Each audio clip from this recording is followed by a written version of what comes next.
Hello students, तो हमारे YouTube channel में आपका फिर से स्वागत है। तो बेटा हम पिछली वीडियो की तरह उसी चैप्टर को आगे बढ़ाते हैं। चैप्टर का नाम है dissolution of a partnership firm.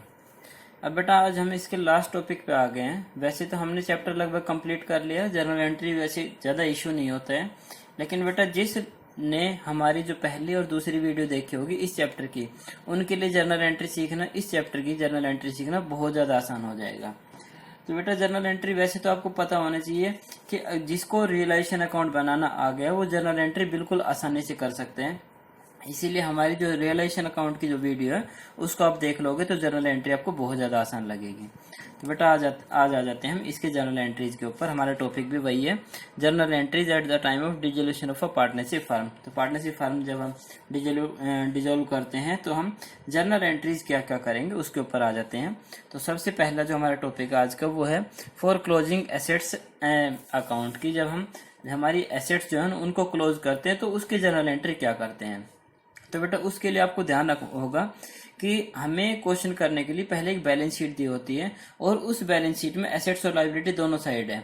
जो एसेट साइड की जितने भी चीजें हैं ना उनमें से कुछ एसेट्स को छोड़ के और बाकी सारी एसेट्स हमारी कहाँ लिखी जाती है, रियलाइजेशन अकाउंट में डेबिट साइड लिखी जाती है। यानी कि हमारा जो रियलाइजेशन अकाउंट होगा वो क्या होगा, डेबिट होगा। इसीलिए जितनी भी हमारी एसेट्स होंगी जो हमें बैलेंस शीट से लिखनी है उसके लिए हमारी एंट्री होगी realisation account debit, realisation account debit to sundry assets. जितने भी एसेट्स हैं ना उनको हम क्या कर देंगे, क्रेडिट कर देंगे। तो यहाँ हम एसेट्स का अमाउंट लिख देंगे और यहाँ जितने भी एसेट्स हैं ना उनको हम रियलाइज कर देंगे। रियलाइज का मतलब कि अभी हमने जितने भी एसेट्स हैं उन सबको कहाँ लिखा है, हमने रियलाइजेशन अकाउंट में लिखा है। किस साइड लिखा है, डेबिट साइड लिखा है। इसीलिए रियलाइजेशन अकाउंट हमारा क्या हुआ, डेबिट हुआ और जितने भी एसेट्स है वो सारी क्या हुई, क्रेडिट हुई है। जैसे कि मान लो आपने लिखी थी रियलाइजेशन अकाउंट को डेबिट कर दिया था और रियलाइजेशन अकाउंट में आपने डेबिट साइड जो चीजें लिख रखी हैं वो आपने लिखा है। मान लो आपने लिखा था स्टॉक लिखा था, टू स्टॉक लिखा था, तो स्टॉक का जितना भी अमाउंट होगा वो यहाँ लिख दिया जाएगा। उसके बाद मान लो आपने डेटर्स लिखा था तो यहाँ डेटर्स आ जाएगा आपका। आपकी जो जो एसेट्स थी ना, जितनी भी एसेट्स थी वो सारी की सारी यहाँ आती जाएंगी और उनको हम यहाँ लिखते जाएंगे। डेटर्स था या फिर प्लांट था या फिर बिल्डिंग थी। तो इस तरह से आपको एसेट्स के अमाउंट लिखना है। यानी कि एसेट्स का अमाउंट कहाँ लिखा जाएगा, यहाँ, और इन सब का जो टोटल होगा वो किस में आ जाएगा, रियलाइजेशन अकाउंट में आ जाएगा। तो सीधा सा मतलब है कि हमने बैलेंस शीट से जितने भी एसेट्स हैं उनको रियलाइजेशन अकाउंट में कहाँ लिखा है, डेबिट साइड लिखा है। इसीलिए रियलाइजेशन अकाउंट को हमने क्या कर दिया, डेबिट कर दिया, और ऑल एसेट्स को क्या कर दिया, हमने इसको क्रेडिट कर दिया है। अब बेटा उसी के बाद आ जाते हैं लायबिलिटी भी हमारी सेम तरह से होगी, लेकिन हमने क्या किया था, जितनी भी लायबिलिटी थी ना उनको क्रॉस कर दिया था। क्रॉस का मतलब कि रियलाइजेशन अकाउंट में उनको कहाँ लिखा था, हमने क्रेडिट साइड लिखा था। इसीलिए रियलाइजेशन अकाउंट हमारा क्या होगा, क्रेडिट होगा। तो हमारी लायबिलिटी क्या होंगी, डेबिट होंगी। तो हमारी जो एंट्री होगी वो क्या होगी, सन्ड्री लायबिलिटीज डेबिट। जितनी भी लायबिलिटी होंगे उनको क्या कर देंगे, हम डेबिट कर देंगे। लेकिन कुछ लायबिलिटी जो आपको छोड़नी है वो आपको पता ही था, क्योंकि रियलाइजेशन अकाउंट में आपको बताया था कि कौन कौन सी लायबिलिटीज आपको छोड़नी है। हम क्रेडिट किसको करेंगे, रियलाइजेशन अकाउंट को। तो रियलाइजेशन अकाउंट को हमने क्रेडिट कर दिया। जैसे कि मान लो आपने लिखा था लायबिलिटी रियलाइजेशन अकाउंट में क्रेडिट साइड लिखा था। मान लो क्रेडिटर्स आपने लिख दिए, या फिर आपने बिल्स पेबल लिख दिया, या फिर आपने आउटस्टैंडिंग एक्सपेंसेस लिख दिया। ये सारे अपने रियलाइजेशन अकाउंट में कहाँ लिखे थे, क्रेडिट साइड लिखे थे। तो ये सारे क्या होंगे, डेबिट होंगे। क्रेडिटर्स डेबिट हो जाएगा, बिल्स पेबल ये सारे डेबिट हो जाएंगे, और क्रेडिट हमारा क्या होगा, रियलाइजेशन अकाउंट होगा। तो इस तरह से बेटा एसेट्स और लायबिलिटी को लिखने की एंट्री, यानी कि रियलाइजेशन अकाउंट में लिखने की एंट्री होगी।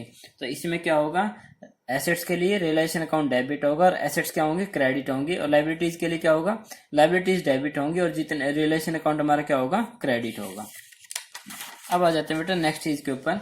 नेक्स्ट हमारा वर्कमैन कंपनसेशन रिजर्व है। इसके लिए मैंने आपको कई चीजें बताई थी और उन्हीं के अकॉर्डिंग इसकी जर्नल एंट्री करनी है। तो पहला केस है in case no liability against workman compensation reserve, यानी कि उसके एडजस्टमेंट में कोई भी क्लेम हमें नहीं दे रखा है। जब हमें क्लेम नहीं दिया होता है तो वर्कमैन कंपनसेशन रिजर्व जो है पार्टनर्स कैपिटल अकाउंट में डिवाइड होता है। कहाँ, क्रेडिट साइड। इसका मतलब कि पार्टनर्स क्या होंगे, क्रेडिट होंगे, और वर्कमैन कंपनसेशन रिजर्व क्या होगा, डेबिट होगा। इसीलिए इसकी जो एंट्री बनेगी वो workman compensation reserve account debit to partners capital account, यानी कि जितने भी पार्टनर्स होंगे ना उनको हम क्या कर देंगे, क्रेडिट कर देंगे। उसके बाद है in case claim of workman compensation is less than workman compensation reserve, यानी कि जो क्लेम है ना वो वर्कमैन कंपनसेशन रिजर्व से कम है, तो बेटा जितना भी कम होगा ना वही हमारे क्या होगा, पार्टनर्स कैपिटल अकाउंट में डिवाइड होगा। तो सीधी सी इसकी एंट्री होगी workman compensation reserve account debit, जितना भी वर्कमैन कंपनसेशन रिजर्व होगा वो यहाँ लिखा जाएगा। जितना हमने रियलाइजेशन अकाउंट में लिखा है उसमें रियलाइजेशन अकाउंट क्या होगा, हमारा क्रेडिट होगा, तो रियलाइजेशन अकाउंट यहाँ लिखा जाएगा, और जो बाकी बचेगा वो पार्टनर्स में डिवाइड हो जाएगी, इसीलिए इसकी एंट्री क्या होगी, पार्टनर्स कैपिटल अकाउंट में डिवाइड हो जाएगा। मान लो आपको वर्कमैन कंपनसेशन रिजर्व दे रखा था, मान लो 30,000 दे रखा था, एग्जांपल लेके चलते हैं, और इसका जो क्लेम था वो 20,000 था, इसका मतलब कि बाकी जो 10,000 होगा वो क्या होगा, पार्टनर्स में डिवाइड होगा। तो यहाँ हम कितना लिख देंगे, 30,000 लिख देंगे। रियलाइजेशन अकाउंट में कितना चला जाएगा, 20,000 चला जाएगा, और बाकी 10,000 क्या होगा, पार्टनर्स में डिवाइड हो जाएगा। तो इस तरह से इसकी एंट्री होगी। अगर मान लो वर्कमैन कंपनसेशन रिजर्व का जो अमाउंट है या उसका जो क्लेम है ना वो उससे ज्यादा हो, तो बेटा जितना हमारा वर्कमैन कंपनसेशन रिजर्व था ना सिर्फ उसी की एंट्री होगी, वो सारा कहाँ चला जाएगा, रियलाइजेशन अकाउंट में चला जाएगा, इसीलिए इसकी एंट्री होगी workman compensation reserve account debit to realisation account. मान लो आपको दे रखा था जो रियलाइजेशन वर्कमैन कंपनसेशन रिजर्व तो 30,000 था, ठीक है, और उसका जो क्लेम हो गया 35,000 हो गया, लेकिन आपके पास वर्कमैन कंपनसेशन रिजर्व कितना है, 30,000 है, तो ओनली 30,000 ही आप कहाँ लिखोगे, वर्कमैन कंपनसेशन रिजर्व लिखोगे, किसमें, रियलाइजेशन अकाउंट में।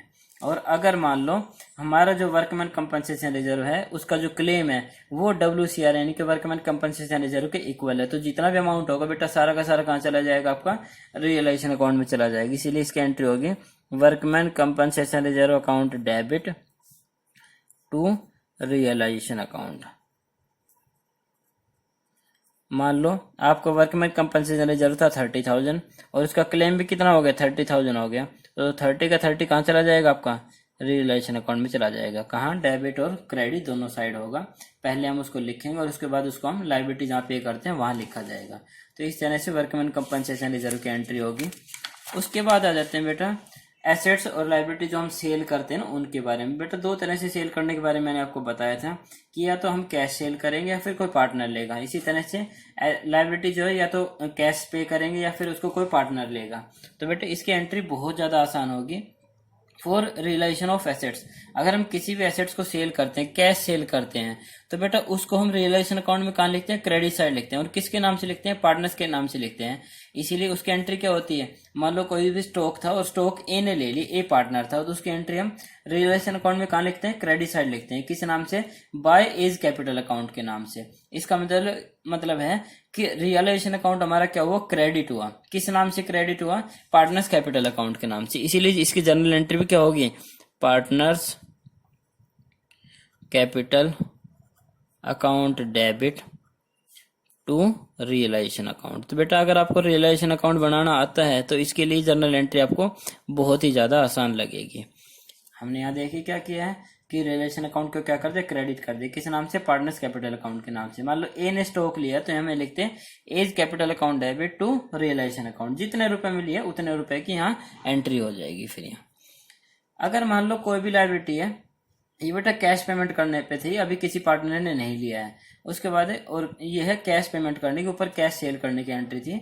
फिर है फॉर पेमेंट ऑफ लायबिलिटी, अगर हम कोई भी लायबिलिटी जो कैश पे कर रहे हैं तो उसकी एंट्री कैसे करेंगे।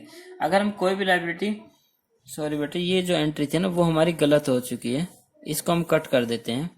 फॉर रियलाइजेशन ऑफ एसेट्स, अगर हम कोई भी एसेट्स जो है सेल करते हैं तो उसको सेल करते टाइम हम कोई भी एसेट जब हम सेल करेंगे तो रियलाइजेशन अकाउंट में कहाँ लिखेंगे, क्रेडिट साइड लिखेंगे, और उसको किस में लिखेंगे, बैंक अकाउंट में लिखेंगे, बाय बैंक अकाउंट, उसी में लिखी जाती है। जैसे डेटर्स है, स्टॉक है, जो भी चीजें हैं वो हमारी सारी यहीं लिखी जाती है। इसीलिए इसकी जो एंट्री होगी ना वो क्या होगी, bank account debit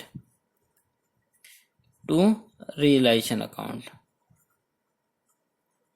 bank account debit to realisation account, क्योंकि हमने एसेट्स को जब सेल किया था तो उसको कहाँ लिखा था, रियलाइजेशन अकाउंट में क्रेडिट साइड लिखा था, और किस नाम से लिखा था, बैंक अकाउंट में ही लिखा था।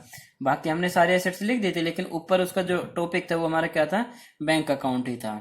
उसके बाद बेटा लायबिलिटी को अगर हम पे करते हैं, तो अगर हम लायबिलिटी को पे करेंगे तो दो तरह से पे कर सकते हैं, तो कैश या फिर कोई पार्टनर ले ले। तो अभी हम आ जाते हैं कैश के ऊपर। अगर किसी भी लाइबिलिटी को कैश पे करते हैं तो रियलाइजेशन अकाउंट में कहाँ लिखी जाती है बेटा, वो डेबिट साइड लिखी जाती है। और किस नाम लिखी जाती है, टू बैंक अकाउंट के नाम से। तो हमारा रियलाइजेशन अकाउंट क्या हुआ, डेबिट हो गया। किस नाम से, बैंक अकाउंट के नाम से डेबिट हो गया। इसीलिए यहाँ पे हम क्या करेंगे, रियलाइजेशन अकाउंट को डेबिट कर देते हैं, realisation account debit to bank account. तो जितने रुपए में भी हमने उसको सेल किया है उसका अमाउंट हमारा यहाँ आ जाएगा। उसके बाद है, अगर कोई भी एसेट्स कोई भी पार्टनर लेता है तो बेटा, जब भी कोई एसेट कोई पार्टनर लेता है तो वो रियलाइजेशन अकाउंट में कहाँ लिखी जाती है, क्रेडिट साइड लिखी जाती है। और किस नाम से लिखी जाती है, पार्टनर्स कैपिटल अकाउंट के नाम से लिखी जाती है। जैसे ए ने स्टॉक ले लिया तो हम क्या लिखेंगे, बाय एज कैपिटल अकाउंट। तो इसका मतलब है कि रियलाइजेशन अकाउंट हमारा क्या हुआ, क्रेडिट हुआ। किस नाम से क्रेडिट हुआ, पार्टनर्स के नाम से क्रेडिट हुआ।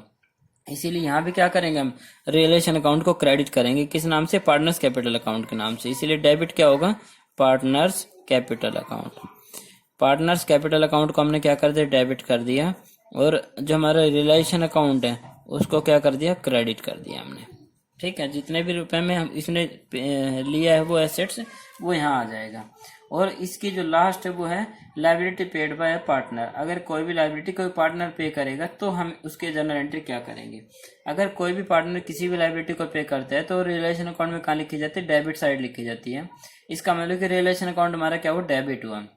किस नाम से डेबिट हुआ, अगर बेटा कोई भी लाइबिलिटी कोई भी पार्टनर लेता है तो हम रियलाइजेशन अकाउंट में डेबिट साइड किस नाम से लिखते हैं, टू पार्टनर्स कैपिटल अकाउंट के नाम से। मान लो बी ने क्रेडिटर को पे कर दिया तो हम क्या लिखेंगे, टू बीज कैपिटल अकाउंट लिखेंगे। इसका मतलब कि रियलाइजेशन अकाउंट हमारा डेबिट हुआ। किस नाम से, पार्टनर्स कैपिटल अकाउंट के नाम से, बीज कैपिटल अकाउंट के नाम से डेबिट हुआ है। इसीलिए इसकी जर्नल एंट्री भी क्या होगी, realisation account debit, realisation account debit